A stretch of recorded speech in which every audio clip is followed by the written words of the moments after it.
Hi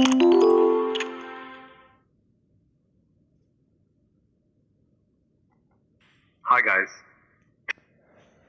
तो हम second session start करने वाले हैं। सेकंड मॉड्यूल स्टार्ट करते हैं और इसमें चार है और फर्स्ट लेसन हम लोगों ने कंप्लीट कर चुका है और सेकंड सेशन स्टार्ट कर रहे हैं। तो यहाँ पर सेकंड लेसन में हम लोगों को देखा गया sales and BD interview session second और mastering the about yourself इसके बारे में बात करेंगे। नाउ हम लोग स्टार्ट करते हैं और ये वीडियो लेक्चर आपको American ascents American language English American ascents में आपको डिलीवर हो रहा है और हिंदी एक्सप्लेनेशन के साथ साथ। Today we'll be continuing with session 2 of the sales and BD interview process. We'll get a little bit of an understanding about the first few minutes of the interview process, specifically mastering what to say and how to interact when dealing with the about yourself section on the interview. We're going to understand some of the tips and tricks, some of the points to use, some of the things to say, and how exactly to navigate this section of the interview before we get to the question and answer phase, which will come in the next session. In our agenda, we'll be covering some generalistic points about interviewing overall, and then we'll talk about some specific concepts to keep in mind when considering sales and business development particularly. We'll begin by talking about confidence and how to show it. We'll then move into how to control a conversation and how to make sure that you're able to move the conversation in a direction that is beneficial to you. We'll talk about how to stay relevant and interesting and make sure that the person on the other side understands what it is that you're talking about and is eager to pay attention to what you're saying. And finally, we'll talk about the difference between passion and professionalism and how you can actually maintain both in a healthy way. To begin, let's talk about confidence. Now, when we talk about showing confidence, it is very important that we are able to give both verbal way.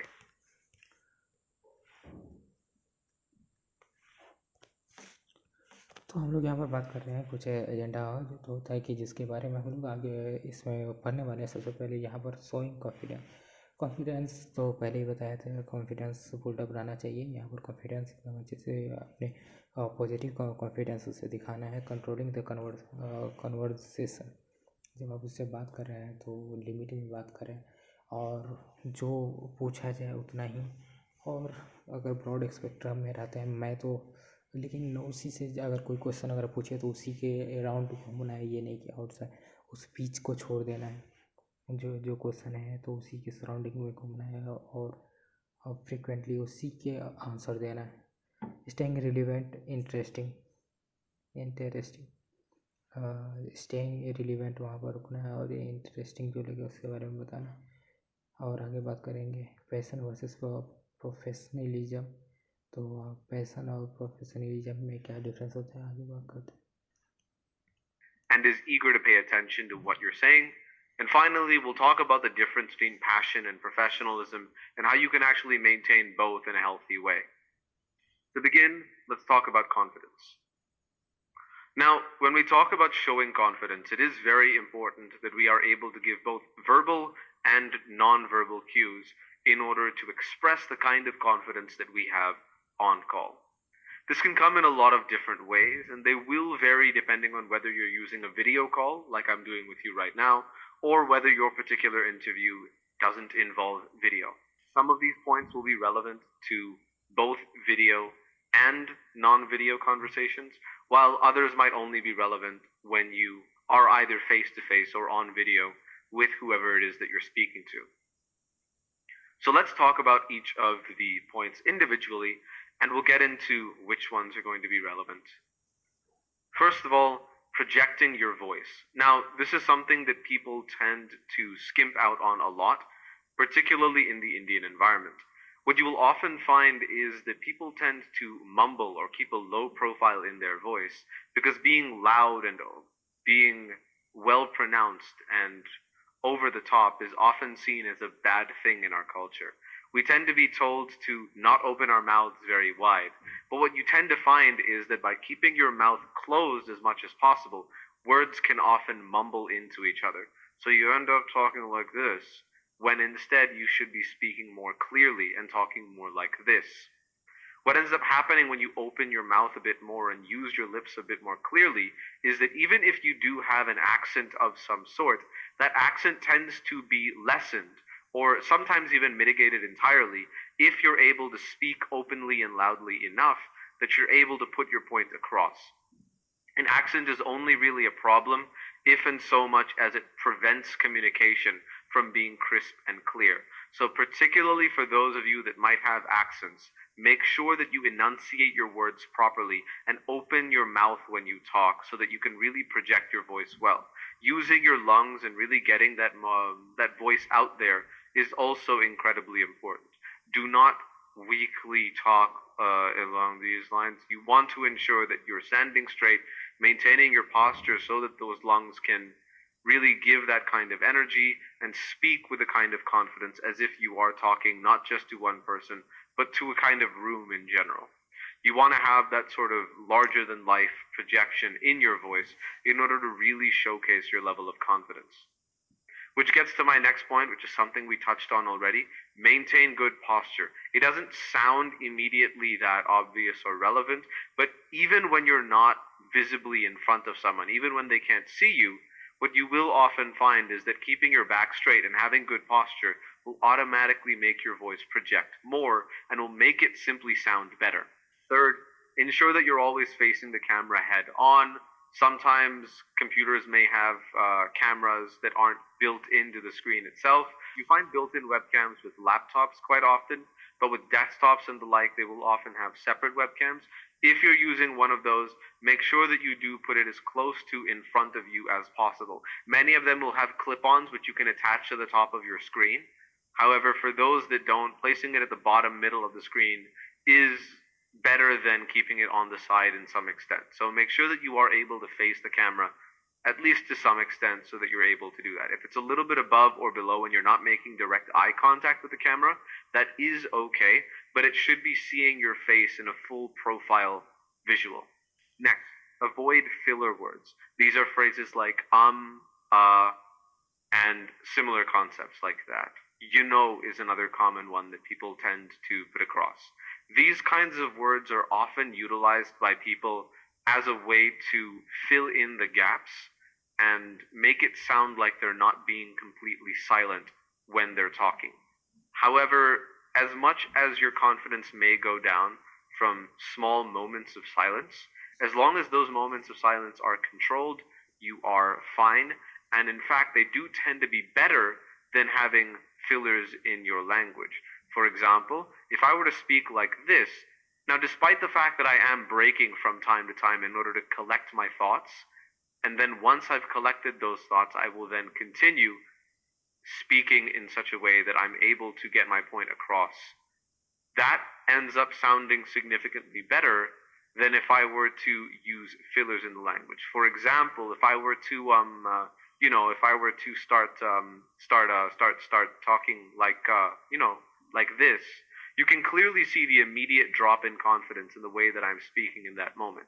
So you want to ensure that you do maintain as much confidence by avoiding using those filler words. If you need to stay quiet for a moment to catch your breath and to think about what it is that you want to say next, that is fine. Stay silent. Don't use filler words. Being quiet is good enough. Next, maintaining eye contact is generally a good idea here. Now, as I said earlier, facing the camera is more important than maintaining eye contact, but if you do have a camera that you can actually look into, that will definitely be preferable in terms of showcasing your ability to put the point across and have that kind of interaction. This is generally going to be easier if you are face to face with whoever it is that you're talking to. However, even in the case of webcams, there can be cases where you can talk directly into the webcam and look, as I'm doing right now, directly into the webcam. The next point is to speak clearly. Don't mumble. You want to make sure that you are able to speak clearly and communicate properly. A lot of this does have to do with projecting your voice, but other people may physically do it in such a way that it's not even something that they're consciously paying attention to. Oftentimes you will have people, particularly who come from shy backgrounds or traditional families, who tend to mumble on purpose, who tend not to open their mouths, who tend not to really iterate themselves clearly and concisely. And for those people, that is a problem. It is something that you want to try to get out of, because the more demure and the more shy you appear, the less confident you're going to seem automatically. So put yourself up there and get your point across. Be a little bit more, the more demure and the more themselves clearly and concisely. And for those people, that is a problem. It is something that you want to try to get out of, because the more demure and the more shy you appear, the less confident you're going to seem automatically. So put yourself up there and get your point across. Be a little bit more extroverted or open as much as you can.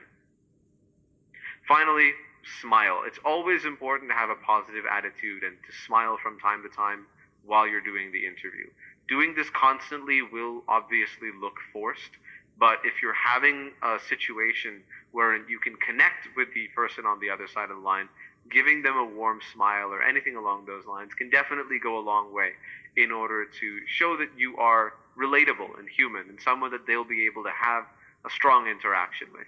Because at the end of the day, one of the big important factors that interviewers are looking for is not just your skill in the position, but also your ability to interact with and integrate with the team in such a way that everyone is able to get along with each other. So showing that you are able to get along with people by, for instance, showing that you're able to get along with the interviewer themselves will definitely go a long way. This is also important even if you're not having a visual call, because smiling is one of those things where even if you can't see the smile, you can definitely hear it. There is an audible difference in the way that people talk when they're smiling and when they're happy versus when they're sulking and when they're. तो यहाँ पर कुछ point है उसके बारे में discuss कर लेते हैं। सबसे पहले यहाँ पर शोइंग कॉन्फिडेंस के बारे में बात हुआ है, तो verbal and non verbal cues कुछ हैं जो कि प्रोजेक्ट योर वॉइस को जो भी प्रोजेक्ट करना है वो क्लियरली हो, उसमें थोड़ा सा स्लाइटली मतलब दोनों जब मैं बात कर रहा हूँ तो इसमें जो है मैं अभी प्रॉपर बात करूँगा एज जब मैं किसी को इंटरव्यूअर को इंटरव्यू दे रहा हूँ तो उस हिसाब से मैं बात कर रहा हूँ। तो प्रोजेक्टर में जो है ना कुछ एक डिफरेंस होना चाहिए, को लैक नहीं होना चाहिए, कोई वर्ड हकलाना नहीं चाहिए।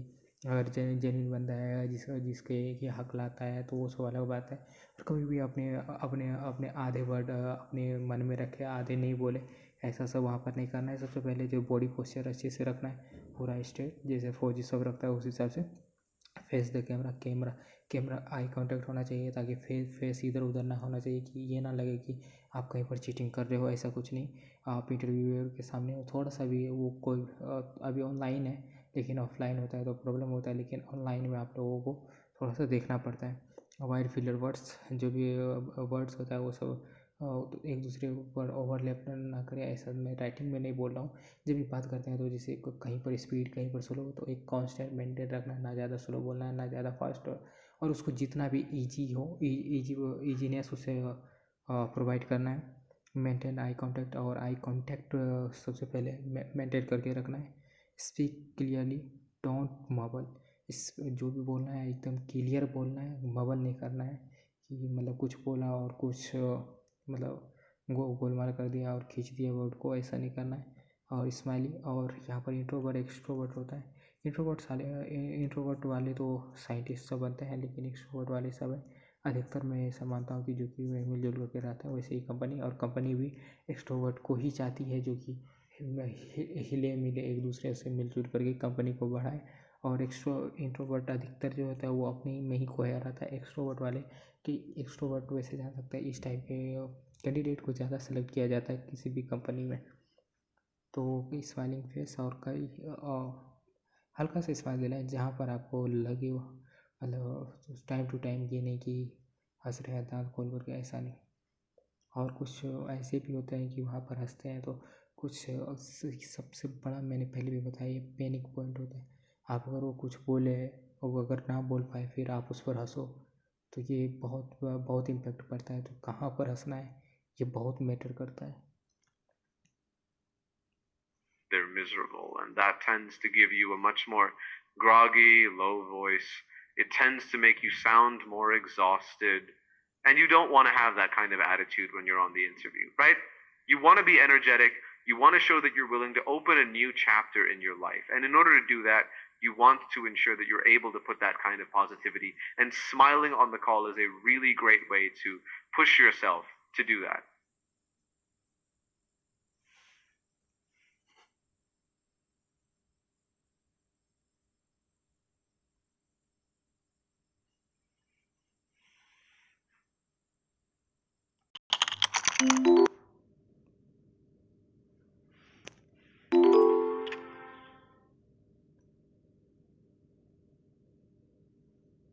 Next, we're going to talk about how to control the conversation. Now, when we mean controlling the conversation, what we're talking about essentially is we're moving the conversation in such a way that the conversation focuses on the points that you have prepared for and that you know that you can talk about in a positive way, that you can really give strength to when you're having that discussion. ना उसके बाद हम लोग बात करने जा रहे हैं कंट्रोलिंग द कन्वर्सेशन। जब आपको बात करता है तो उसको कैसे कंट्रोल करना है, कहाँ पर उसको रोकना है, कहाँ पर प्रोसीड करना है, ये सब के बारे में हम बात करने जा रहे हैं। Now, what do I mean by that? Well, the best way to do this is to use a technique called answer then add. Now, this is a technique that is utilized when people give you open-ended questions, and the best way to do this is to then answer the question. Obviously, you want to give the answer that is expected. Answer the question initially, but then go ahead and give additional extra information in such a way that it either connects it to one of your strong suits and talks about one of the benefits that you will be able to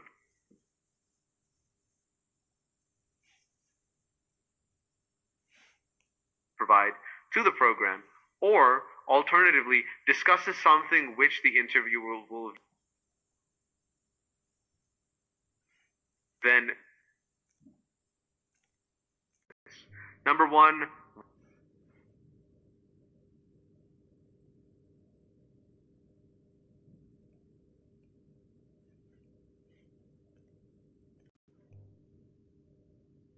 which the interviewer will then generally want to ask a follow-up question on. So let's take a look at a couple examples of how to do this. Number one, what is your biggest weakness? This is a fairly common question that tends to get asked in interviews, regardless of whether it's a sales interview or not. So how do we answer this? Well, there's a simple way to do it, which is just talking about what your biggest weakness is. For example, if you're a disorganized person, you can simply say, I've been struggling with organization, or I've been having an issue with organization in the past, or I struggle with organization a lot. However, there's a way that you can actually move to the next level with this by then further talking about how you've been able to move past that weakness and what you've done in order to try to mitigate it and learn from it and become a better person as a result. So let's look at the example we have here.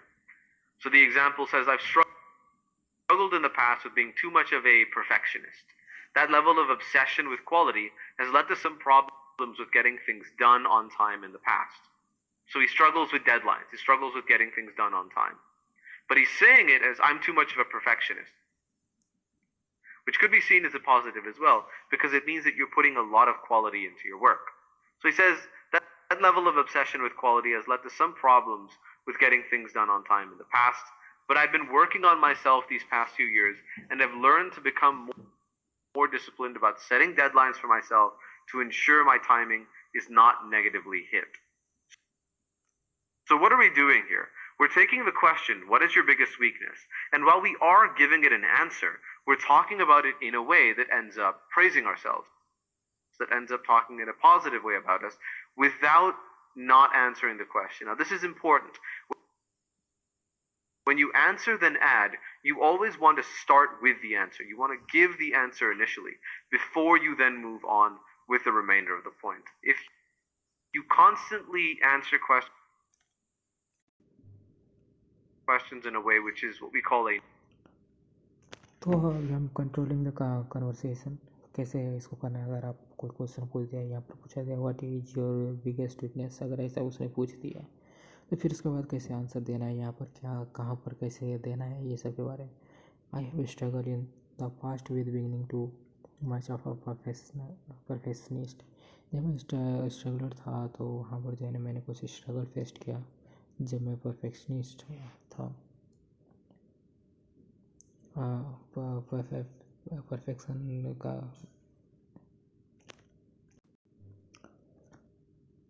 समय के साथ अगर बात करें तो यहाँ पर अगर ऐसा कोई क्वेश्चन पूछ दिया, अच्छा इसका समय तो नहीं हो सकता, चलो ठीक है। What is your biggest weakness, तो आपका सबसे बड़ा कमजोरी क्या है? तो सबसे पहले I have struggle in the past, जब मैंने स्ट्रगल किया था पास्ट में with beginning too much of perfection, अपने आप को परफेक्शनिस्ट जब बना रहा था तो उसके बीच में उसके स्ट्रगल, बहुत सी स्ट्रगल फेस करके मैं एक परफेक्शनिस्ट अभी बना हूँ। That level of obsession with quality has led to some problems with getting things done on time in the past। जब हमने स्टार्ट किया तो उसके साथ जो है प्रॉब्लम आया, सब प्रॉब्लम को मैंने सॉल्व किया और टाइम टू टाइम अपने आप को इवॉल्व भी करते गया।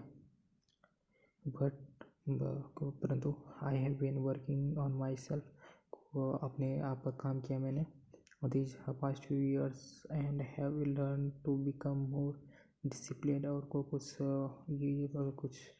कुछ पिछले कुछ समय से मैं अपने आप को डिसिप्लिन और अपने आप को एक अपने आप को सेटलिंग डेडलाइंस और सेट किया, अपने आप को डेडलाइंस को सेट किया फॉर माई सेल्फ। मैं अपने लिए कुछ डेडलाइन सेट किया टू इंश्योर माई टाइम, जो कि हमारी टाइम को बचाए, इज नॉट नेगेटिवली हिट, जो कि हमारे टाइम को बचाए, ना कि हमें जो है टाइम का मिसयूज ना कर पाऊँ कहीं पर, और अपने आप को एक जेंटलमैन के जैसा जो कि टाइम वेस्ट ना करता इस टाइप से। और मैं इसको सिंपल वर्ड में कि मैंने अपने आप को कुछ समय में स्ट्रगल के साथ साथ जो मैं अभी परफेक्शनिस्ट बना हूँ, मैं अभी आइडियल कंडीशन में हूँ, उसको अचीव करने के लिए मैंने कुछ अपने आप में चेंजेस किए, जिसमें कि टाइम वेस्ट ना करना, अपने आप को जहाँ पर भी हमें रिसोर्सेज चाहिए था रिसोर्सेज लिया, फिर उसके बाद जहाँ से हमें नॉलेज नहीं था तो नॉलेज कवर किया। और इस सब के बीच में जो है मैंने अपने टाइम को कहाँ पर भी मेरा वेस्ट हो रहा था उस सब अननेसेसरी थिंग को छोड़ करके मैंने जहाँ पर हमें वो लगा कि ये हमें सीखना चाहिए, जहाँ पर हमारा टाइम यूटिलाइज करना चाहिए था, वहाँ पर मैंने टाइम यूटिलाइज किया। That's do you live with your family, यहाँ पर जो है क्या आप अपने फैमिली के साथ रहते हो? My parents live in my home town in Uttar Pradesh, तो मेरे फैमिली जो है वो हमारे होम टाउन में रहते हैं, जो उत्तर प्रदेश है मेरा home town. I live in living Bangalore, I have been living in Bangalore, तो हम लोग जो है बेंगलोर में रहते हैं। A few friends of mine for couple year now, कुछ यहाँ पर जो है मैं अपने फ्रेंड्स के साथ बेंगलोर में रहता हूँ और दोस्त के साथ रहता हूँ कुछ सालों से। But they have turn into something of a second family for me, और वो जो है बट वे लोग टर्न हो गए,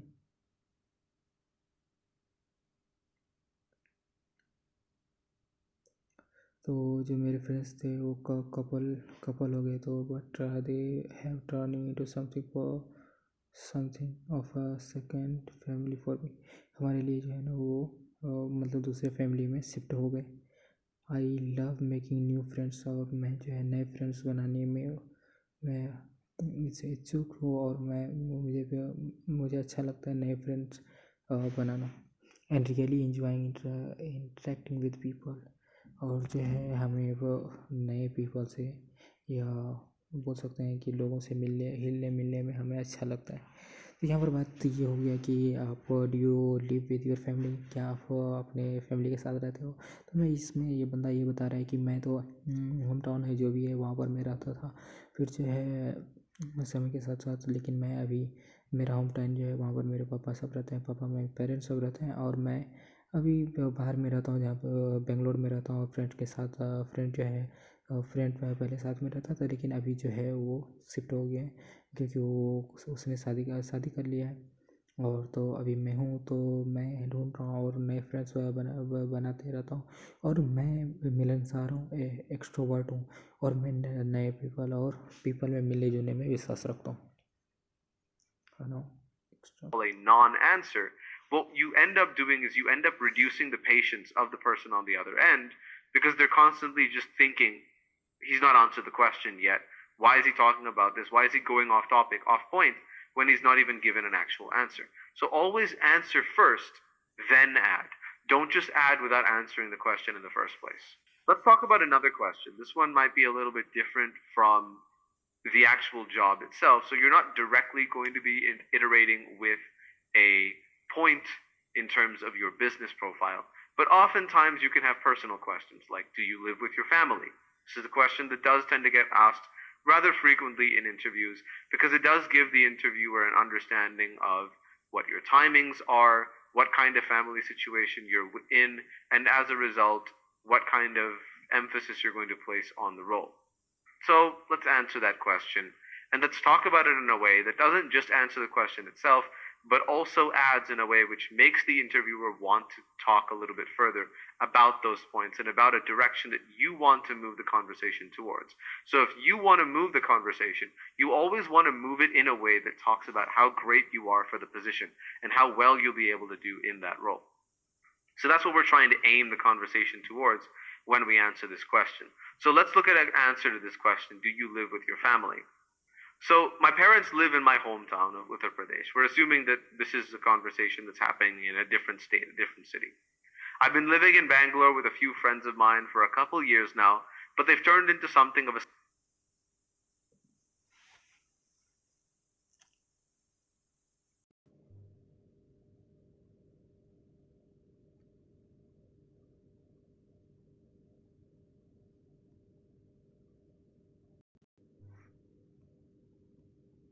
happening in a different state, a different city.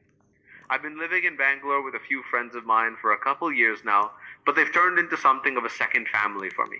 I love making new friends and really enjoy interacting with people. Now, the answer to this could have simply been, no, I live with friends. But this particular answer gives a lot more value and a lot more insight into the interviewee's perspective and into the very strengths of the interviewee's position. So what does it say? It says, I've been living with my friends, which answers the question. My parents live in my home state. I do not live with my parents. I've lived with friends, but it also talks about the fact that I feel a deep personal connection with people who I've just interacted with for a short period of time, right? For just a couple of years. I've already made a very close connection with them. They're like a second family for me, and I really enjoy interacting with people, and I enjoy making these kinds of close connections. What does that say? Well, it says you're extroverted. It says that you're easy to make connections with, and that you do bond with people relatively quickly. It also says, to a limited extent, that you are that you're यहाँ पर my parents live in my home town in Uttar Pradesh. तो मेरे parents जो है वो home town जो है मेरा उत्तर प्रदेश, वहाँ पर रहता है। I have been living in Bangalore with a few friends of mine for a couple year ago. तो हम लोग जो है कुछ फ्रेंड्स हैं जो कि बेंगलोर में रहते हैं, but they have turn into something of a second family for me. ये जो है हम लोगों का सेकंड फैमिली के जैसा मतलब हो जाता है कि अगर हम लोग एक फ्रेंड्स अगर एक साथ रहते हैं तो या कह सकते हैं कि ये हमारी सेकंड फैमिली है। आई लव मैं मेकिंग न्यू फ्रेंड्स, और मैं नए फ्रेंड्स बनाना पसंद करता हूँ। And really enjoying interacting with people. और मैं एक्सट्रोवर्ट टाइप का पीपल हूँ, और मैं बहुत बंदों से पर्सन से लोगों से मिलने में इंटरेस्टेड हूँ, नए नए लोगों से मिलने में इंटरेस्टेड हूँ। और इंटरेक्टिंग करने में मेरे को ईजी होता है क्योंकि मैं एक्सट्रोवर्ट हूँ। You're the kind of person who will be able to form connections in the company as well.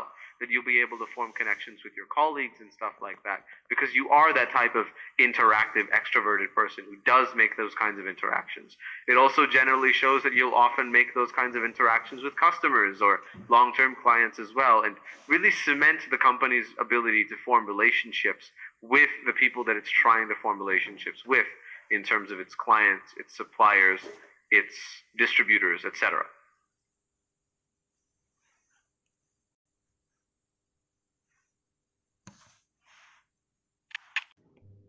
discuss is how exactly to इसके stay बाद relevant in a conversation. Now, point you 3 want to build ensure that you are taking all the test previous points moving forward with this. So you want to ensure that we're using confidence when we answer the questions and when we move the conversation forward by answering and then adding. And again, we want to make sure that we're then using that knowledge of answering and adding when we talk about staying relevant to the point at hand and staying interesting to the interviewer and how exactly they're speaking to you. So let's talk about the first point here, which is forming a personal connection.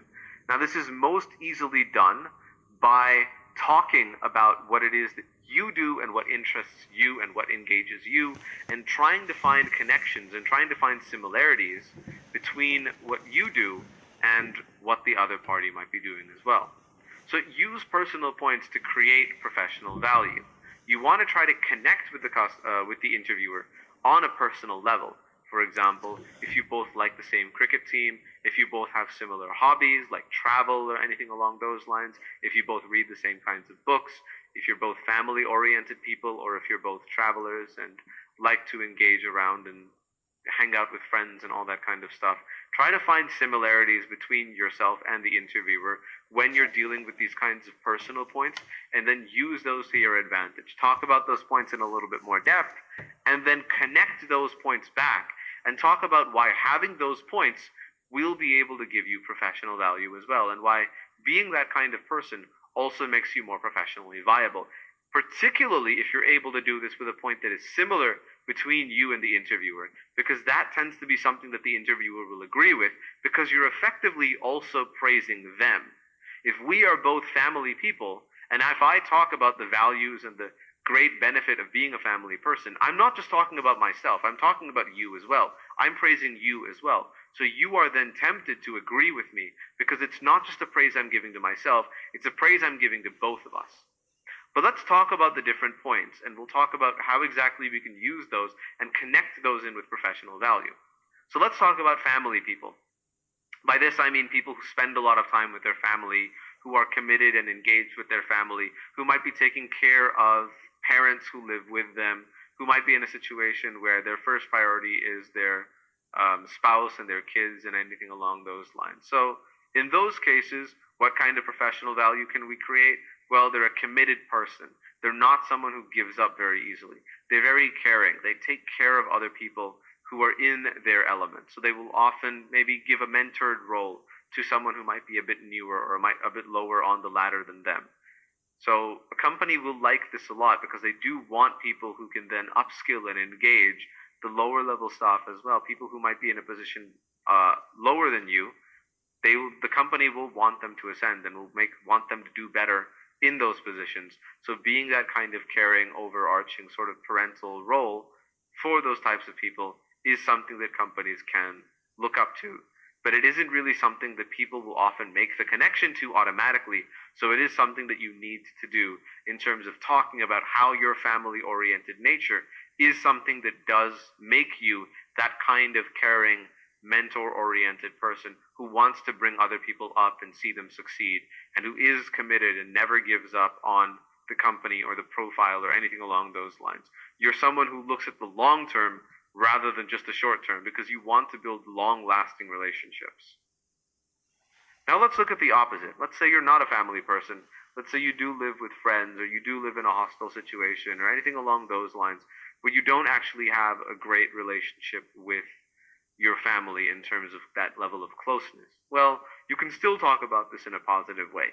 Again, you can talk about this in yourself, but if you are speaking to someone who also lives in a similar dynamic, where they themselves are single and living in either a hostel or with friends or in their own apartment alone, you can talk about this in a way that emphasizes the benefits of both of you. But what does this mean? Well, it means you're able to form friendships very quickly. You're a good team player. You're able to interact with and engage with people who you might not share all that much in common with, but you're still able to communicate with them in a positive way and form a kind of friendship and likability with those kinds of people, despite the fact that they may come from very, very different places and may not share all that much in common. When you're talking about the professional value of these kinds of systems, emphasize your positive interaction with friends who you might not actually have that much in common with, who might have different hobbies or interests as you, but you're able to get a connection with them and able to interact with them and communicate with them in a positive light anyway. Showing this will definitely emphasize your ability to really get along with anybody and have that ability to form really quick long-term friendships and have that kind of team player mentality that will really benefit you in any kind of sales or BD role. Next, we'll talk a little bit about hobbies. Now, hobbies can come in a variety of different ways, and you generally want to split them into what we call extroverted hobbies, like travel, and introverted hobbies, like books. Now, when we talk about extroverted hobbies, love to travel and engagement along those lines, it shows that you're the type of person who is adventurous and risk taking. You're the type of person who likes to go out a lot and do things and interact and engage. Talk about a trip that you had recently that had allow you to learn something or build yourself as a person, grow, engage, interact, that kind of thing. Talk about the sort of lessons that you've learned during your time traveling to many of these places. Try to avoid trips that may not have been super safe for work, or at the very least censor those parts of your trip if there were there.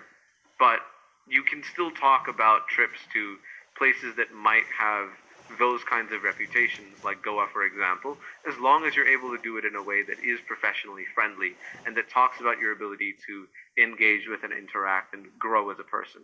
For example, I once got stuck in a rickshaw stall in Goa for quite a while because I was not able to interact with and engage with the locals in a way that allowed me to get to where I needed to go. So I had to ask a lot in a language that I wasn't really all that familiar with. So you can engage with that kind of a story and talk about how you were able to get past that and use resourcefulness in order to move to the next step. You can talk about hill stations and stuff like that. You can also talk about moving to other cities. Say, for example, if you went from one city to another for a job, talking about how you were able to overcome maybe a language barrier, maybe a difference in culture, maybe a difference in the way that people carry themselves, or just the simple fact of the matter of not knowing anybody and starting to form those kinds of connections from the ground up in a new city. Next, we have the introverted hobbies, like books, for example. You can talk about the fact that you are interested in books, that you're interested in learning, that you're the type of person who wants to consume content very quickly and very regularly. This shows that you're a studious person, that you're always seeking to learn, that you're never finding that something is enough. You're committed to quality and you're committed to engagement in a very positive, constantly forward thinking mindset.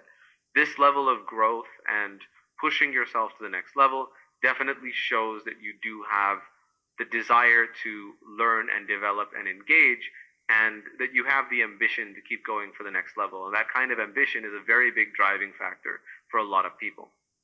If you don't have any hobbies, and if you don't feel like any of your hobbies are interesting enough, try to develop some. It's not the end of the world, but try to build some hobbies. Try to do something that you find that you'll be able to connect with or interact with other people on at a positive way. Maybe you watch films a lot. You can talk about that too. That can either be an extroverted or introverted hobby depending on how you want to put it across.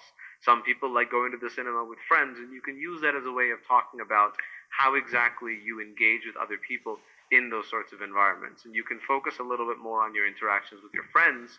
However, some other people might be a little bit more introverted. They like watching movies and videos alone. And in those cases, you might talk about how exactly you learned from them, and maybe a sales tactic or two that you learned from a movie like Wolf on Wall Street or something along those lines. Next, we come to the friend group oriented questions and talking about how many people you've interacted with and what kind of friend group you've had. Now, this may not always be asked as a question, but sometimes you can talk about it anyway as a sort of subpoint with the answer then add point that we had mentioned earlier. So talking about the size of your friend group can again give you positive impact regardless of how large or small it is. Again, similar to the love to travel, a large friend group generally shows the same thing, that you're a very extroverted and sociable kind of person who likes getting out there and likes making interactions and connecting with people that you may not have had a connection with before. This is particularly valuable as a business development role. Being extroverted is going to be extremely useful in those kinds of circumstances and situations, because a big benefit to business development is how networked and well connected you are. However, a small friend group can definitely also have a positive impact in a lot of roles, particularly something like telesales, where the leads are given to you. Having a small friend group shows that you're a loyal and honest person. You're someone who connects with a team and sticks with them. So, if you're in a team in the company, for example, and you're able to show that level of loyalty and honesty towards your team, that can be seen as a definite positive for the company. So, if you're able to show that you're able to develop that kind of mentality, यहाँ पर कुछ point के basis पर मैं discuss करने जाऊँगा कि यहाँ पर क्या होता है relevant and interesting building record में क्या क्या होते हैं उसके बारे में। फॉर्म ए पर्सनल कनेक्शन, ये जो कुछ अपने कुछ अचीवमेंट और पर्सनल कनेक्शन होने चाहिए कंपनी के साथ। Use personal point two create professional value, कुछ ऐसे पॉइंट आपको देने होंगे जिसके कारण जो है आपको कुछ प्रोफेशनल वैल्यू हो। फैमिली पर्सन का कमिटेड एंड केयरिंग, आप उसमें ऐसा आपको दिखाना होगा कि आप जो कुछ ऐसे कमिटमेंट करते हैं जो केयरिंग नेचर होते हैं, जो कि फैमिली के लिए आप ऐसा कुछ करते हैं। जैसे कि अगर एल्डर ब्रदर है, अगर बाई चांस अगर उसके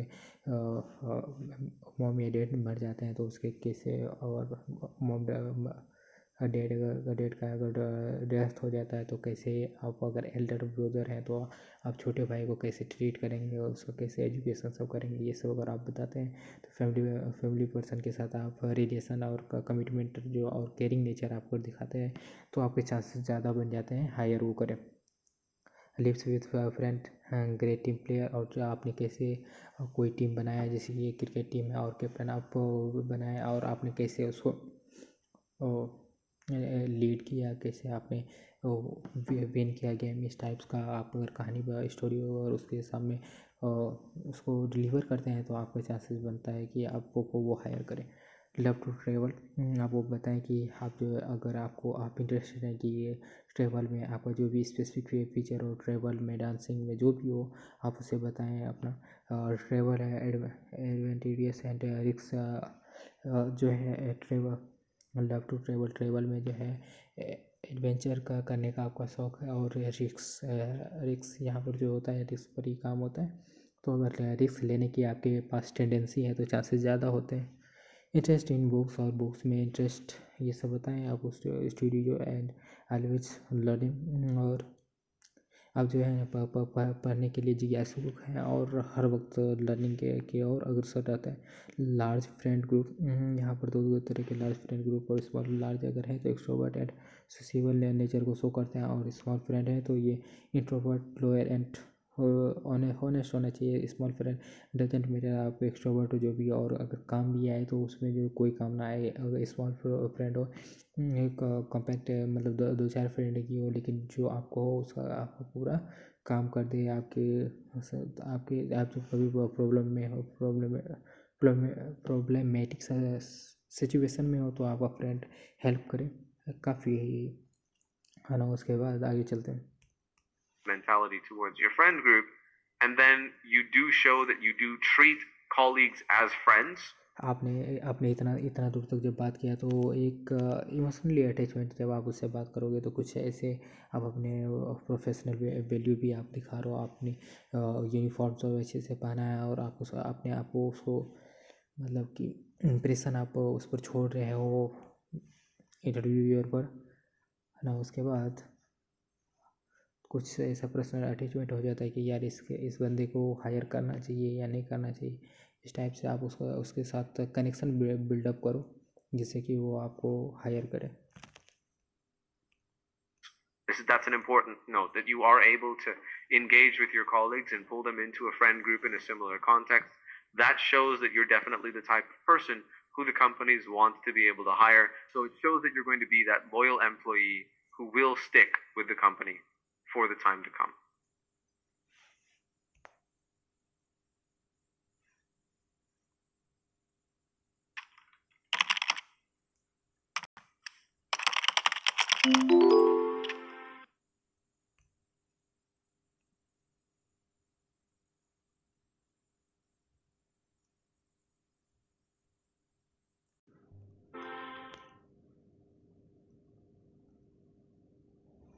Next, we have common ground.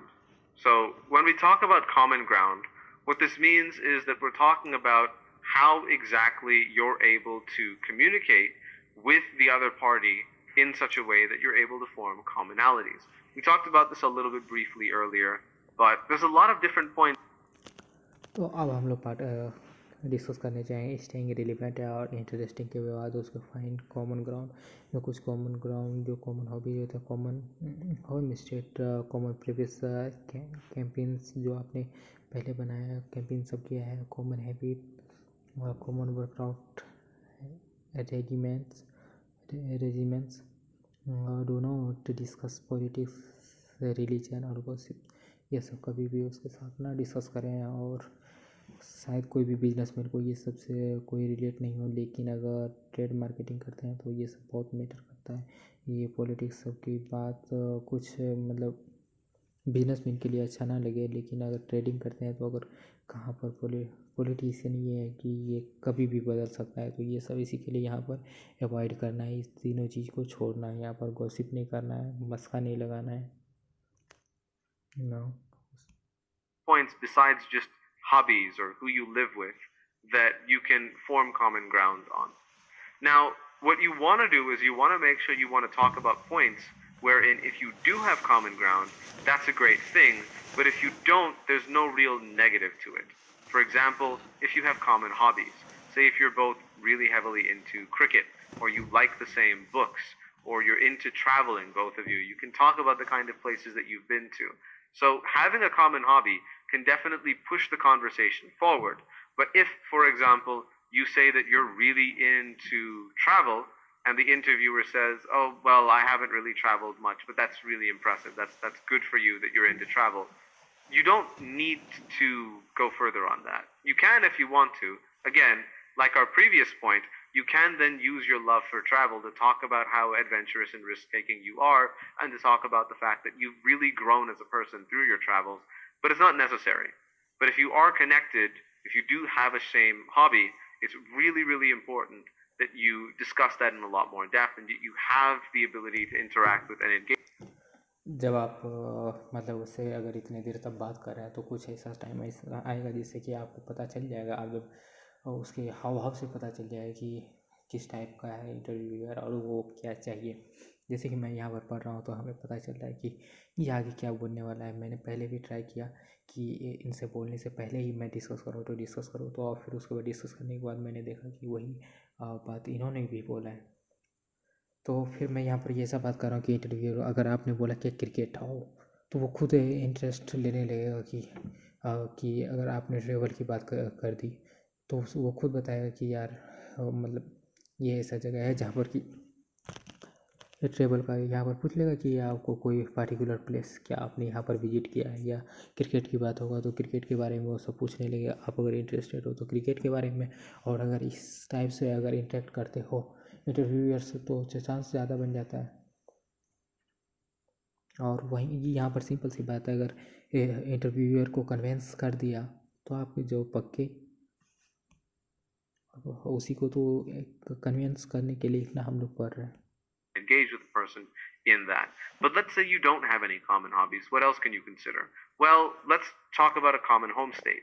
If you're living in a city and your home state is from a different state than the one that you're in, or if you're going international and you're talking to another Indian in a different country, talking about coming from the same state is an instant connector. If you are, for example, in Bangalore and you're both from Telangana or any other state like that, that's an instant connection. If you're not, if one of you are from Uttar Pradesh and the other is from Andhra Pradesh, that's not necessarily a negative thing. That's something you push by. But if you are connected, if you do have the same home state, that is something that people will often instantly latch onto and create a tie to it. It's a little bit less of a big deal when you are living in the state which is your home state. For example, two people from Bangalore will not interact immediately if they're in Bangalore, but they will interact immediately if they're in Mumbai and they're both from Bangalore. Next, common previous companies. If you've been in any company, सबसे पहले common hobbies ढूंढना है। अगर उससे ना बात बनी तो फिर उसके बाद कॉमन होम स्टेट जो भी वहाँ से बिलोंग करता है कुछ ऐसे करने के बाद ये ट्राई करें। अगर वो भी ना बनता है तो फिर उसके आगे बढ़ते हैं। कॉमन प्रीवियस कंपनीज उसने कहाँ पर काम किया था उसको धीरे धीरे पता चल जाएगा। और उसके बारे में अगर थोड़ा सा इंस्टाग्राम सब पर अगर सर्च कर लोगे तो वो सब कुछ फेसबुक सब पर अपना सब कुछ डिटेल रहेगा। और ये मेरे को लगता है कि जो भी इंटरव्यूअर रहेगा आपको शायद उसके बारे में पता रहेगा कि कौन आपका इंटरव्यू ले रहा है। फाइंडिंग कॉमन ग्राउंड ये सब हो गया। फिर कॉमन हैबिट्स जो भी है उसे कॉमन हैबिट्स ढूंढने का कोशिश कीजिए। कॉमन वर्कआउट रेजिमेंट्स ये सब कैसे भी करके Company इसको and convince they've been in करना that है। company too, talk about that, have an interaction about it, talk about the kind of people that you met, talk about the things that you liked about the company and the things that you're hopefully looking for more of. Now, you generally don't want to badmouth the companies that you've been in the past. This is important. When you're talking about previous companies, try to avoid as much as possible bad mouthing them, or at the very least, bad mouthing them directly. An indirect bad mouth can sometimes be okay, but a direct bad mouth is always seen as a bad thing, even if you're doing it to a company which your new company does not share values with. The reason that interviewers don't like this and the reason that companies don't like you bad mouthing your previous employers is because it shows that you're the type of person who may do the same thing about their company when you later choose to move on in your career. So make sure that that's not something you do because it reflects more negatively on you than it does on the company you're talking bad about.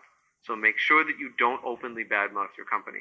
If you have certain points which you disagreed with, talk about them in the fact that they moved in that direction. I wanted to move in a different direction. You're not necessarily bad mouthing them, but you are saying that you did have a disagreement and that's why you split up. That's okay. Perfectly reasonable, rational people can have disagreements in terms of the kind of direction that they want to go into. And you can then add that with the idea that it looks like you're मैंने पहले भी बताया कि यहाँ पर जो politics religion और gossip इस विषय पर कोई भी जो है इंटरव्यूअर जो है नहीं चाहेगा कि कोई रिलीजियस हो सकता है कि ये बहुत बड़ा प्रॉब्लम हो जाएगा अगर रिलीजियस के बेसिस पर अगर जज करने लगे वहाँ पर उसे उस टाइप का हो सकता है। अगर कुछ ऐसे हो जो कि रिलीजियस में विश्वास रखते हो ये मैं नहीं कह सकता हूँ, ये एक्सेप्शन हो सकता है। लेकिन यहाँ पर जो है ऐसा मानना है कि पॉलिटिक्स और अधिकतर जो है ना जो भी अगर इंटरव्यू सब होगा वो आपको जज ना करेगा। आपके वहाँ पर जितने भी बंदे हैं और वो चाहेगा डजेंट मैटर। वहाँ पर अगर कंपनी है, कंपनी का CEO है, वो आपको हायर कर रहा है तो अपनी प्रोडक्टिविटी को बढ़ाने के लिए वो रिलीजियस पर मैटर थोड़ी करता है।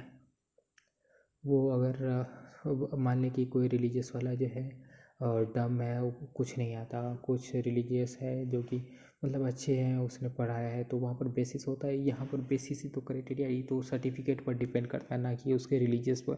रिलीजियस यहाँ पर आपको, मेरे को नहीं लगता है कहीं पर आपको पढ़ना पड़ेगा रिलीजियस के बारे में। सर्टिफिकेट में भी आपके रिलीजियस या पॉलिटिक्स के बारे में कोई भी नहीं पूछा जाए।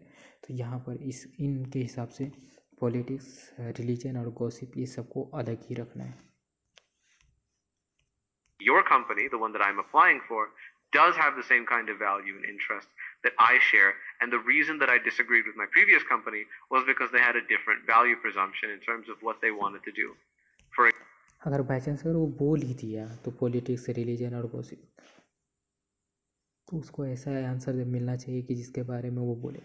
पॉलिटिक्स बोले, पॉलिटिक्स जो है मतलब कि एक गंदा मतलब इसका जो है पॉलिटिक्स बहुत गंदी है, ऐसा कोई शक नहीं है। यहाँ पर जो है मेरे को नहीं लगता, सीधा आप बोल दो कि हमें नहीं लगता कि ये पॉलिटिक्स जो है किसी भी कंपनी को के डेवलपमेंट के लिए ये हित में रहता है। रिलीजियस जो है हम ह्यूमैनिटी में विश्वास करते हैं, कोई रिलीजियस को फॉलो नहीं करते हैं। गॉसिप हम किसी में मतलब मैं किसी का बुराई और कोशिश नहीं करना चाहते किसी के बारे में।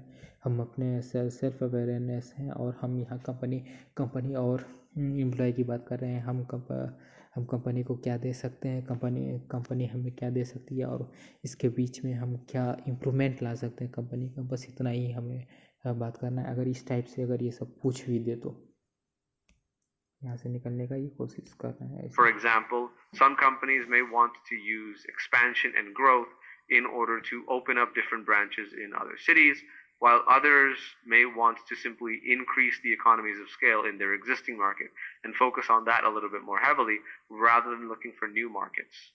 Now, this is a हाँ, कुछ कंपनी का थिंकिंग होता है कि वो वहीं पर इंक्रीज करे उसी एरिया में, कुछ कंपनी का होता है कि दूसरे सिटी में डेवलप करे। तो ये सब उन लोगों का डिपेंड है, सबका अपना अपना थिंकिंग होता है।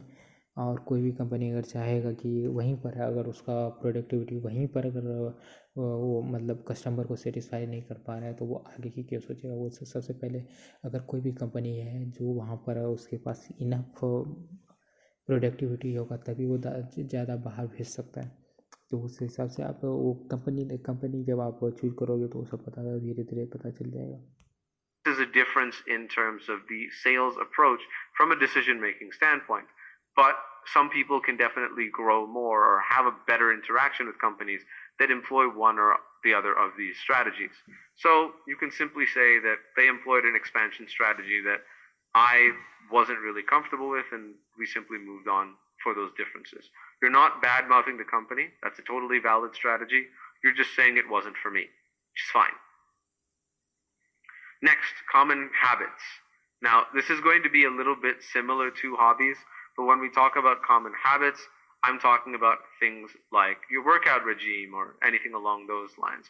Or if, for example, you have a common habit of checking in on your kids or anything along those lines, it's something that you do in the morning, something you do in the evening. Your requirement of tea in the mornings, the fact that you drink a different kind of tea from normal, if you like ilachi tea or lemon tea or something like that, other kinds of preferences that you might have, whether it be for food or anything else. These kinds of habits, these kinds of small interactions can have a large capacity to at least create some small connection. It's not as much of a connection as you can build with a full-fledged hobby or talking about a previous company that you've been in, but creating that kind of connection shows we're similar, at least in some extent. You want to make the interviewer have that kind of mentality of we are similar. The most common of these habits to talk about tend to be workout regimens because that's just something that most people tend to do. A lot of people these days are getting into the habit of doing early morning workout regimens. But even if you're the type of person who does an evening or late night workout regimen like me, that's still something that you can communicate with and you can talk about it in a way that is, on the one hand, personal, but on the other hand, also shows a professional level of commitment. Because if you do diligently stick to a workout regimen, it does show that you have the kind of discipline that will allow you to also use that kind of discipline in the workplace. Now, a few points that you definitely do not want to talk about. You don't want to ever talk about any point for which having a difference will have a negative consequence in terms of the way it's put across. For example, if you're trying to connect in terms of politics, that can be put in a bad way if you find that the person on the other end is from a different political team. Or sometimes just discussing it in general will put the other person off and have them not want to even divulge what their interests are. Religion is another touchy subject that people tend to avoid talking about because it tends to be so divisive when it's discussed. So it's really not something that you want to be talking about in the workplace. Finally, gossip. You want to try to avoid personal gossip or company gossip as well. This includes, as I said earlier, not bad mouthing the company that you were in the past or any of the managers that you've worked under in the past as well. Now, this can be a little bit tough because in the future we'll talk about situations like talking about difficult experiences and the like, and sometimes it can be easy to blame those difficult experiences on the company. However, even if it might have been the company's fault, it's something that you want to emphasize on as a growth opportunity rather than just something that the company treated you unfairly under. So we'll talk about that a little bit when we move into session 3, but that's just something I wanted to keep in your mind as of now, to know that simply bad-mouthing the company is never a good idea, but you can talk about some of the negatives of your previous companies in a less direct way.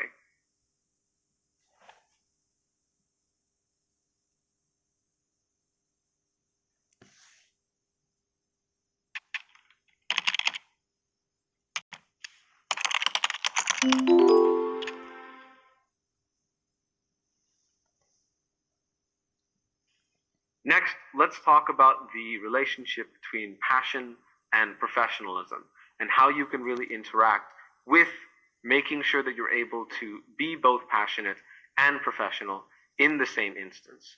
Now, again, we're going to be utilizing everything that we've built on in this session so far. So when we're talking about these points, we want to ensure that we're using our confidence, we're using our body language and our physical stature in order to really make our points very, very clear.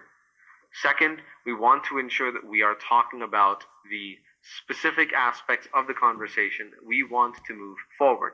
If you're talking very heavily about some of your passions and interests, try to pull them in such a way that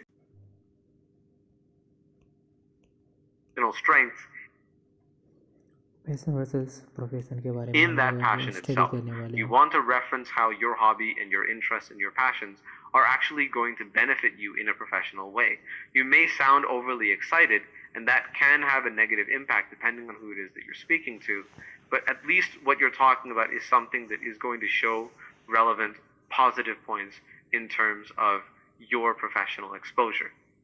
Third, talking about the kinds of connections that you're able to get, as we mentioned earlier, is definitely going to increase the sort of leeway that your interviewer may give to you in terms of being a bit more casual than someone that they don't have a personal interaction with. Being able to connect with the other person on a personal level does allow you to have a little bit more leeway in terms of behaving in a slightly more casual way and not being super formal in all of your interactions with the company. So all of these points are important to consider when we talk about passion and professionalism in terms of their interaction with each other.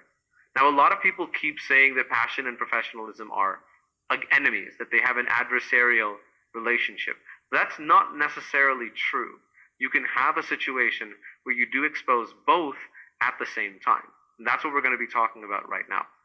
Now, the best way to talk about mastering both passion and professionalism simultaneously, where you're able to employ both of those. यहाँ पर passion और professionalism के बारे में, तो profession और passion change हो सकता है. पैशन आपका जो है कि मैं प्रोफेशनल अब डॉक्टर है. पैशन हो सकता है कि आप किसी और चीज़ में हो, डाटा साइंस सीखने में हो.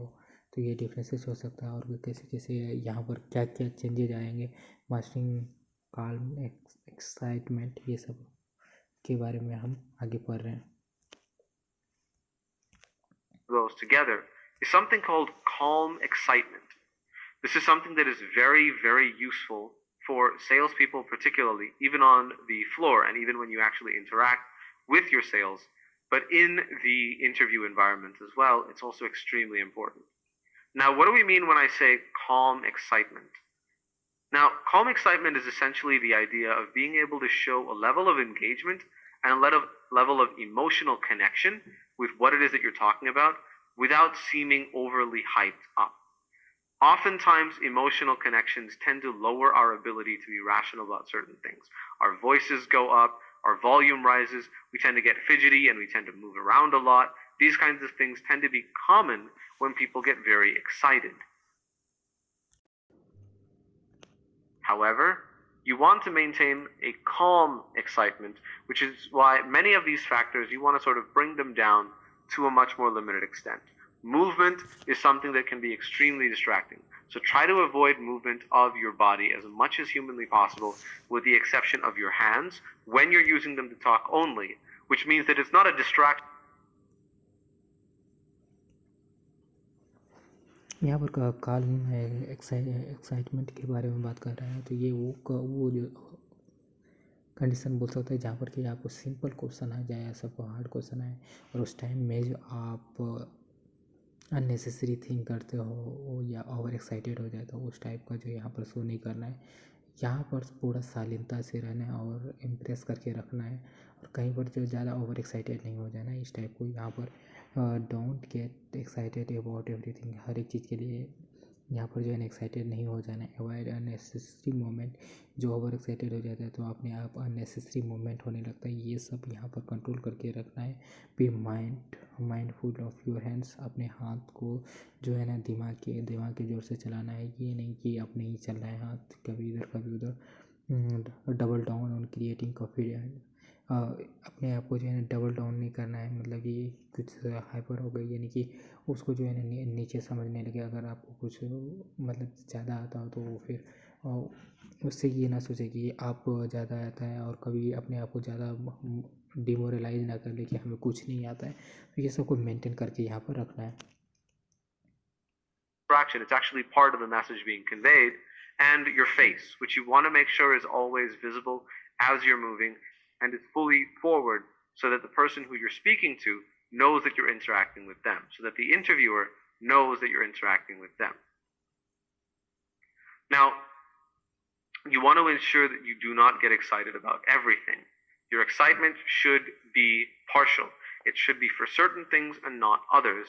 Because if you're constantly excited about everything, that doesn't say very much, and it just makes you seem like a fake person. You don't want to do that. You want to show excitement at certain key points during the conversation, and you want to allow that excitement to go up and down and have those kinds of inflections where you do sound more interested from time to time when it is something that is really relevant to your interest. And when it's not, you just maintain that level of professionalism, that level of calm, and that demeanor, which shows that you're listening, you're interested, you know what it is that they're saying, and you are interested to hear more, but it's not something that you're openly excited about the way you might be excited about other concepts. When you're talking about, for example, the sales path moving forward, you generally want to talk about your excitement for the company's future, because that's going to be a lot more interesting and a lot more engageable than showing your interest in, say, for example, the company's work policy or the number of days in a week that you'll be working for, or other simple basic information like that. So make sure that your excitement is partial and that you do calm down from it when those kinds of conversations are not happening. Next, avoiding unnecessary movement. This is something that we talked about before. Movement is distracting. You want to ensure that you're not moving around any more than you really have to, and that whatever is moving should always be in a frame of reference where it is being treated as the center of attention. You don't want to be the type of person who is talking and at the same time scratching their back or something along those lines, because then it can detract from your actual conversation that you're having to the back scratching that you're doing, because that is movement that is on screen and that will immediately draw eyes towards it. So make sure that you're not doing any unnecessary movement that isn't a part of the actual conversation you're having. Like I said, you're more than comfortable to talk with your hands. I do it all the time as well. So that's something that is perfectly fine to do. But things like fidgeting or things like swaying in your chair or anything along those lines is definitely going to detract from the conversation that you're having. Some more and some less. But again, as little as you move, the better. Next, be mindful of your hands. As I said, it's important to be able to use them in the conversation, but when they are not being used, they should be outside of the frame so that any interaction that you're having with them is not visible to who it is that you are speaking to. So you want to ensure that when your hands are not openly and visibly being used to convey a point, that they are out of the frame, and that what needs to be seen is the head and shoulder profile. Next, when you're talking about calm excitement, you really need to double down on creating that level of confidence, because it really does help here. Confidence, posture, verbal postulation, projecting your voice, all those kinds of things are extremely, extremely important when you want to give that demeanor of being both a totally professional, formal person and someone who's casual and engageable and passionate about things they like and are interested in. So these are very, very important points to consider, and that's essentially how you're going to create that kind of relationship, that kind of professionalism with who it is that you're speaking to. So always ensure that you are able to engage with the person on the other line and talk to them in a positive way.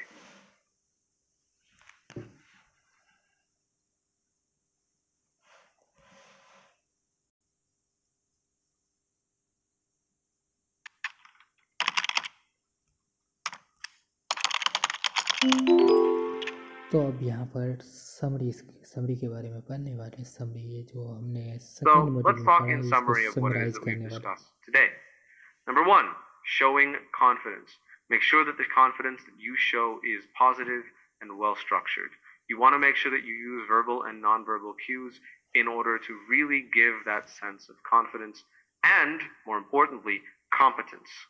Now, the difference between confidence and competence is just the air of seeming like you know what it is that you're talking about. Competence is clearly showcasing that you understand the skills at hand. Competence is often developed by showcasing intelligence and by showcasing your skill in the domain itself. So, talking about sales techniques or marketing techniques or business development techniques can definitely have a positive way in showcasing your level of competence. Mentioning a lot of the tools that the company is using, talking about the kind of interaction you've done on their website, engaging with them in a way that shows that you do understand what their business strategy is, can really show that kind of high level confidence in play by showcasing that you don't just sound like you know what you're talking about, you really do know what you're talking about. Not just in terms of how you say it, but in terms of what you say as well. So that's why it's so important to really do your research and get an understanding of what it is that the company wants so that you can really engage with and show that level of confidence to them. Next, we talk about controlling the conversation. Remember to use the answer then add methodology here. You want to add extra information and utilize that extra information in order to move the conversation and move the flow of the conversation in a direction that is beneficial to you. For example, a simple, yeah, I live with my parents, or no, I don't live with my parents, will often end the discussion there. But when you talk specifically about the kinds of friends that you live with, that may result in a follow-up question wherein they ask for more information about them, about how long you've been with these friends, about your interactions with them and how quickly you were able to form friendships with them, and what your living situation is like, wherein you're really able to engage with and learn and develop from that kind of extent. This is even more prevalent for business or professional oriented points. For example, when you talk about your weakness and you mention that it is something that you have been building on and moving towards in a positive way, then the next question will typically be, well, how? Tell me some examples of what you've done in order to try to mitigate your weakness, in order to talk about how well you're able to grow from that weakness to where you are now, which is a great way for you to just have a discussion about the many ways in which you've done better, about the many ways in which you've grown as a person over the span of your career. So it's really incredibly important that you do utilize these kinds of verbal cues and that you create them and ensure that the person on the other end has more than enough ample ammunition to then ask follow-up questions on. This doesn't mean that every single time you will get a follow-up question, but it does. तो हम यहाँ पर बता देते हैं इस summary में क्या क्या है। समरी जो है हम लोगों ने आज पढ़ा क्या क्या। टुडे वी डिस्कस, आज हम लोगों ने पढ़ा शोइंग कॉन्फिडेंस के बारे में। हम लोगों को कॉन्फिडेंस दिखाना है। चलो कैसे दिखाना है, using verbal and non verbal को cues to project confidence and competence. तो यहाँ पर जो है हमें अपने कॉन्फिडेंस दिखाना है, पॉजिटिव एटीट्यूड दिखाना है, अपना लुक का अच्छे से दिखाना है। जो लुक मीन्स सही, यानी कि अपने अपीयरेंस और हाई कॉन्फिडेंस होना चाहिए कि हाँ हम जो है इस हमें हायर करने लायक है, इस टाइप का कॉन्फिडेंस वहाँ पर आना चाहिए। कंट्रोलिंग द कन्वर्सेशन, अपने कहाँ पर कंट्रोल करना है, अपने ज़्यादा एक्स्ट्रा जहाँ पर बताया गया था कि 2-3 पॉइंट है जिसको कि यहाँ पर डिस्कस नहीं करना है, जैसे कि पॉलिटिक्स हो गया, रिलीजन हो गया, और गॉसिप्स के बारे में नहीं बात करना है। गॉसिप में मतलब क्या, कुछ कंपनी के बुराई जो फैक्ट है तो वो बताएं कि उसके मतलब जो कि अननेसेसरी हो। हाँ, वो अगर उसका वीक पॉइंट है तो उसके बारे में बात करना चाहिए, उसे डिस्कस करना चाहिए। वो सब बात की बात है। सबसे पहले आप उस कंपनी में जॉब लें, फिर उसके बाद उसका जो भी डिमेरिट है उस सब के बारे में अलग से बात करें। लेकिन ये सब जो इंटरव्यू के टाइम में ये सब नहीं बोलना। यूजिंग एक्स्ट्रा, कोई भी नहीं चाहेगा कि आप वो वहाँ पर वो जिस कंपनी को हायर कर रहा है उसी में आप उसकी खामियां निकालना चाहें। कोई भी बंदे से अगर बात कर रहा हो तो यहाँ पर जो है ना आप इंटरेक्शन बनाए उससे कि ताकि वो सहमत हो, उसे लगे कि ये जो है मतलब कंपनी को लाइक करता है, लव करता है। कोई भी कंपनी का कंपनी जो हायर करेगा आपको तो ये चाहेगा कि वो जो बंदा इस कंपनी के लिए डेडिकेटेड हो, इसके प्रति उसका भाव अच्छा हो, इसको बढ़ाने की कोशिश करे, इसके डेवलपमेंट में योगदान दे। ऑब्वियस सी बात है, उसी को वो हायर करेगा। और इसे मस्का भी बोल सकते हैं। मस्का तो नहीं बोलेंगे, मस्का एक बटरिंग अलग टाइप का है। यहाँ पर जो आप जेन्युइन बात है सिर्फ वही बोलना है, यहाँ पर आपको उसी के बेसिस पर से आपको वहाँ पर लेगा। Using extra information to control the flow of conversation. अब जो है ना कभी का एक्स्ट्रा जो आप बोलने वाले हो उस सबको कंट्रोल करना है, क्योंकि उसके पास उतना टाइम नहीं होता। बहुत से बंदे होते हैं, आपको शॉर्ट टाइम में एक्यूरेट आंसर देना है जिससे कि वो सेटिस्फाइड हो जाए और आपको हायर करे। स्टेइंग रिलीवेंट एंड इंटरेस्टिंग, और कुछ ऐसा जो है इंटरेस्टिंग फैक्ट सब के बारे में बात करना है। पॉसिंग सबसे पहले टॉपिक पर जो ही फोकस रहना है और इधर उधर की बातें नहीं करना है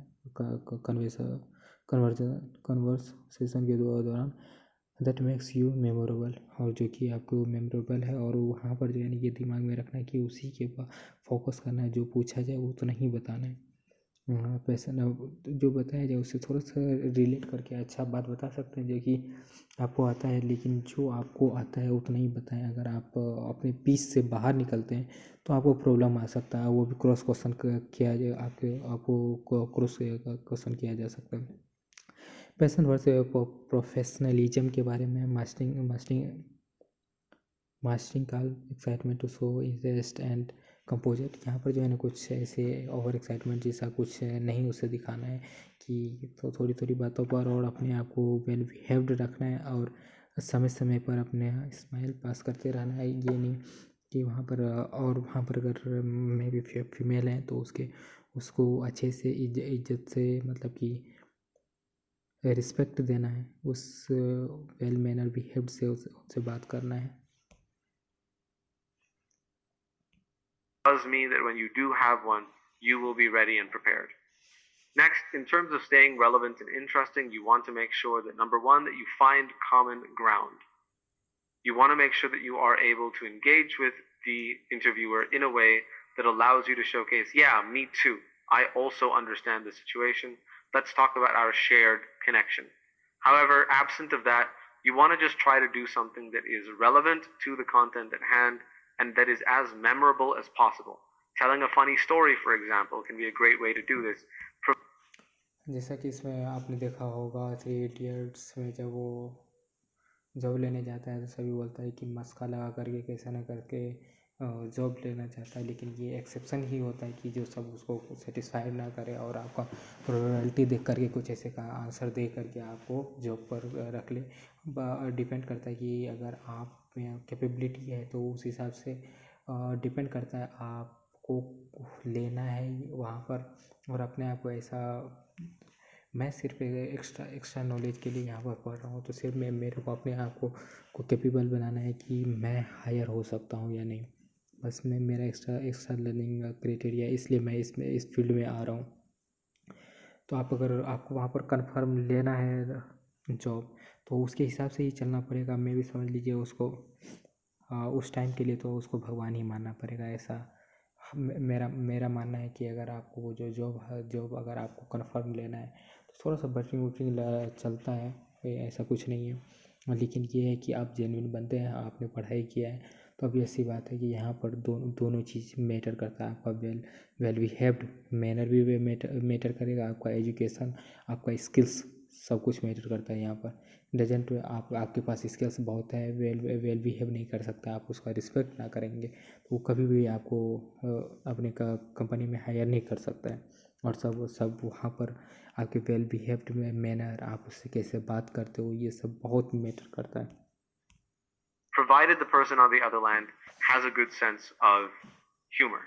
So if the person on the other line is someone who might not respond very positively to humor, that might be something you want to be careful about. And that is a risk that you're going to take every time that you do make a joke. और अगर कभी अंदर आए तो उससे पहले पूछ लें मैं कम इन, ये सब थोड़ा सा परमिशन ले लेने के बाद कुछ लगता है कि इसमें मैनर्स हैं। सबसे पहली बात, अगर कोई कंपनी लेगा तो जो मैनर्स वाले बंदे हैं, और वो चाहता भी है कि मैं वेल मैनर वाले ही बंदे आए, ताकि कंपनी के जो भी रूल रेगुलेशन है उसको अवॉइड ना करें और उसका बहिष्कार नहीं करें। रूल रेगुलेशन को वो फॉलो करें, टाइम टू टाइम कंपनी में आए, ऐसा सब देख करके A joke on call. So try to only company बंदे को इसी से ऐसे से वेल बिहेव्ड मैनर वाले बंदे को ही कंपनी अधिकतर हायर करती है। Deal with those kinds of people that are showing themselves as humorous and as casual and are able to essentially take a joke. Yeah? So try to do something that's memorable. Humor is almost always extremely memorable. So that's a great way for you to be able to engage with and build rapport with your customer. However, the more stable way of doing it, the less risky way, is definitely by finding common ground in terms of what people like and dislike. Finally, we have the point of passion versus professionalism. Now, when you're talking about this, it's going to be a very big sort of tug of war between the concepts of wanting to seem relatable, engaging on one end, and wanting to ensure that you show yourself as professional and formalized on the other. And this will really vary a lot in terms of which side you lean more heavily towards than the other, depending on the kind of business that you're applying to. If you're going to a company wherein you've done your research and the CEO himself is wearing a t-shirt, then you're probably going to move a little bit more towards passion than professionalism, because the interviewer will likely have the same corporate culture. And if the company culture is built in such a way that even the higher ups tend to dress casually, that's something that you want to be able to capitalize on. In those cases, the humor point I made earlier is also going to be very, very valuable. However, there's also other companies and the like which may have the opposite impression. They may be fairly traditional and they may require you to not only show up in a collared shirt at least, but will also require you to be a bit more formal about the way that you conduct yourself, both in terms of your language and your physical stature. For these types of companies, you're generally going to find them if there's a lot of people with suits or similar outfits on their website. Most websites these days, particularly for larger companies, will have people on them. Will have pictures and faces and whatnot of people on them. So pay attention to what the people on the website are actually wearing in a way to showcase the kind of culture that is expressed in the company itself. But essentially, the point here is that you want to ensure that you are mastering the ability to determine whether a company is leaning more heavily towards passion on the one end or towards professionalism on the other. Now, that doesn't mean that you can't use both. We did talk about the calm excitement methodology as a way to really master both of these techniques in tandem with each other, and being able to sort of show yourself as both passionate and engaging, but also someone who is fairly formal and rigid when the time comes. So having that sort of interaction is extremely important in terms of showing that you have what it takes on both ends, in terms of both showing that you are engaging person who does get passionate about concepts and does push themselves voluntarily towards those concepts and does have the kind of diligence and discipline to do what needs to be done. You're also someone who's able to showcase the level of professionalism, to calm themselves down, and to not get overexcited, and to not throw themselves at things that they're not ready for.